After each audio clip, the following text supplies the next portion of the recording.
Estamos de volta! E hoje a gente vai conversar sobre o livro A Seca, da Jane Harper. Eu recebi esse livro na caixinha da tag Inéditos. Esse aqui é o 8, né, do mês de agosto já. E assim, eu só tenho uma ressalva a fazer sobre a história e eu vou deixar pra falar e comentar sobre isso lá no final. A história do livro é a seguinte: a gente tem uma cidadezinha no interior ali da Austrália, tá sofrendo com as consequências de uma estiagem que já dura há 2 anos. É uma comunidade de fazendeiros, então eles estão perdendo todos os meios de sustento deles, né? Estão perdendo plantação, a dificuldade, né, de lidar com a falta de água. Estão perdendo gado, ovelha, os bichos, tudo tá morto, tá tudo morrendo, tá tudo seco lá. Só que a história principal é a seguinte: uma das famílias dessa cidadezinha, ela é bem conhecida e ela tem uma certa fama ali na cidade, a família Hadler.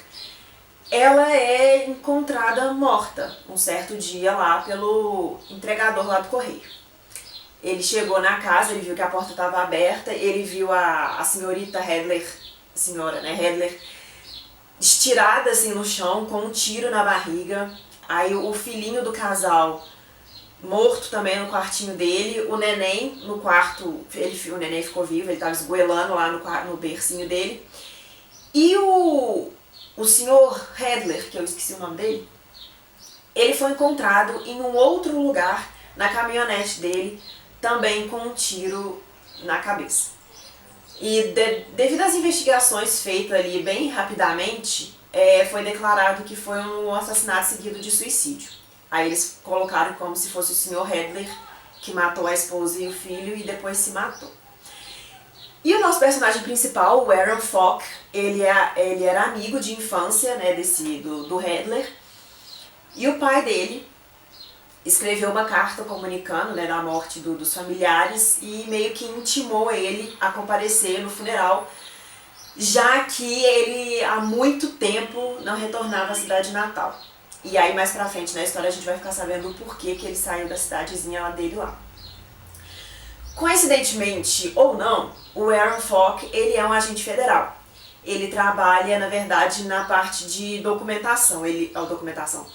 Em crimes, como que fala? Crimes que envolvem dinheiro.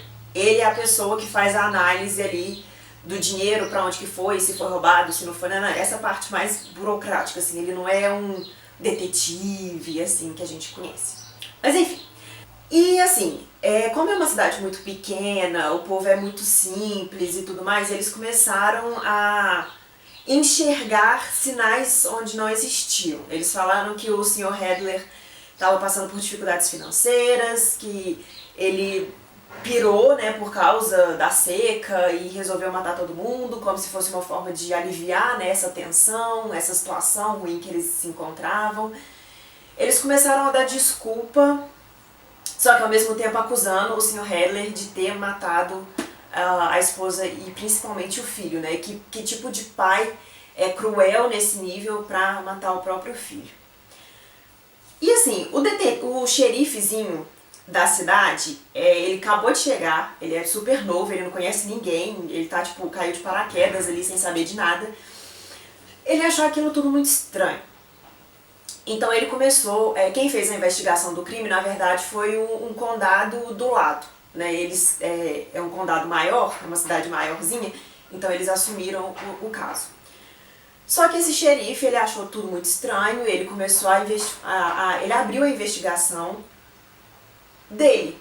Então ele foi na casa, ele começou a procurar por evidências, ele viu que a bala na espingarda era diferente da munição que ele costumava usar. Então ele foi colocando, só que ele não tinha, assim, provas o suficiente e nem tinha um conhecimento o suficiente para reabrir o caso e oficialmente investigar. E ele soube que o Aaron Falk era um agente federal e era um amigo, tipo, super amigo, né, do Sr. Hadler. Ele pediu ajuda. E, paralelo a isso, a mãe do Sr. Hadler pediu uma ajuda para ele também, porque ela não estava acreditando que o filho era capaz de tal atrocidade. E aí ele falou assim, mas eu não tô aqui oficialmente, eu não posso abrir o caso, não é porque eu sou um agente federal que eu posso investigar qualquer coisa, sem contar que crimes, né, assim, assassinatos e tal, não é a minha área de especialidade, enfim. Então eles, junto com o xerife, ele começou a investigar e questionar as pessoas e correr atrás de evidências e tal, por conta própria. E nisso, a gente vai descobrindo a quantidade de segredo que cidadezinhas pequenas possuem. Né? Como todo mundo conhece todo mundo, tem sempre um segredo a ser abafado, tem sempre uma situação muito delicada. E a história é basicamente essa, é uma investigação que vai unir todos esses elementos presentes, né, do assassinato / suicídio e elementos passados, né, casos antigos vão voltar à tona, relacionamentos ali de amizade, relacionamentos amorosos vão refletir no atual. É muito bacana de acompanhar essa associação, né, que a autora fez do passado e do futuro, como que as ações do passado refletem nas situações ali futuras. E a minha ressalva com essa história é o seguinte: aqui no infográfico que a gente recebe, todo livro da tag vem isso, a gente tem esses dois negocinhos aqui. E eu vou ler pra vocês. Uma distopia ambiental. Aí vem falando o que é utopia e o que é distopia. A seca pode ser considerada uma distopia ambiental, já que traz um problema climático que realmente acontece na Austrália, sem deixar de ser ao mesmo tempo uma ficção literária. E aí, logo em seguida, logo literalmente do lado aqui, a gente tem o seguinte: influências pacíficas. O El Niño, citado no prólogo do livro, pode ser um dos agravantes para esse cenário árido. O fenômeno é caracterizado pela alteração na distribuição da temperatura superficial do Oceano Pacífico, que fica mais quente que o normal. Isso eleva a sensação de calor, aumenta o risco de incêndios e reduz significativamente o volume de chuvas. Quando a seca foi publicada pela primeira vez em 2016, a Austrália sofria com o El Niño, que derrubou a produção agrícola do país, uma das maiores exportadoras do mundo. E aí aqui, ó, inspirado em fatos reais. Conhecida como a seca do milênio, a estiagem dos anos 2000 na Austrália é considerada por muitos como a pior da história do país. O período perdurou de 1995 até meados de 2012, registrando as mais baixas taxas de chuva. Muitos animais morreram e agricultores perderam suas plantações. Para contornar a situação, foram feitos investimentos em usinas de dessalinização cisterna. Para contornar a situação, foram feitos investimentos em usinas de dessalinização, cisternas, programas de distribuição, armazenamento e reuso de água e em campanhas de comunicação e conscientização em massa. Dito todos esses elementos aqui do infográfico, a gente pensa, eu pelo menos pensei o seguinte: esse livro vai ser assim, muito doido, vai ser uma coisa tipo muito agoniante, porque se tem uma distopia que me incomoda muito é justamente quando envolve a falta de água.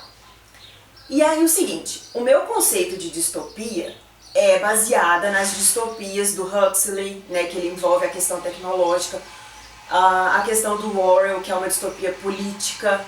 Então, assim, a gente tem uma possibilidade de mundo diferente da nossa realidade. Para mim, distopia é essa. Seja, tipo assim, na distopia você mostra o lado negativo de determinada situação social. No caso aqui do livro seria essa seca. Só que assim, o El Niño e a La Nina, né, para início de conversa aqui, são elementos da natureza, são situações que acontecem aí desde sempre, desde que o mundo é mundo. A Austrália, todo mundo sabe que é um país extremamente seco, que ela sofre com as temperaturas baixas, ela tem o terreno é muito árido e tudo mais. Existe esse agravante aqui, né, de ter sido o El Niño ter sido mais rigoroso e tudo mais, e deles terem passado por esse período de estiagem. Ok, tranquilo. Cadê isso no livro? Não tem, sabe? De verdade. essa distopia ambiental, ela vai ser muito pontuada no sentido de, tipo assim, em passagens muito específicas, tipo, hoje está muito calor, ou então assim, o personagem entrou pra tomar banho e saiu suando, ou nossa, como esse copo de água é refrescante. Isso não é uma distopia, isso é na verdade o verão brasileiro. Se você falar no Nordeste, é assim. Entendeu? Então assim, essa coisa de distopia foi uma forçação de barra muito grande pra mim. Quando eu peguei o livro pra ler, eu imaginava outro tipo de história. A gente tem menções da seca, a gente tem uma noção de que eles estão passando calor ali na cidade, mas não é, em momento algum, um fator que vai influenciar na história e não é um fator que mudou a sociedade, que mudou o comportamento daquela cidadezinha, ou que mudou o comportamento do país, ou que alterou todo o sistema socioeconômico ali da situação. Igual são as distopias que eu, pelo menos, estou acostumada a ler. Isso me incomodou profundamente, porque a todo momento eu fiquei esperando, né, essa questão surgir e eu nunca vi. Mas, de novo, ignorando o que foi dito aqui, o livro é muito bacana. O título aqui também não faz sentido de ser a seca. Mas é uma história, é um romance policial bacana de ler. Ele tem os segredinhos ali que são gostosinhos, assim, né, de ir descobrindo. À medida que você vai lendo, você vai simpatizando com determinados personagens e você vai odiando outros. É um romance policial básico, mas é gostosinho de ler. Então, assim, eu sinceramente não enxerguei nada de distopia em nenhum momento. Mas é isso. Eu espero que vocês tenham gostado e até a próxima.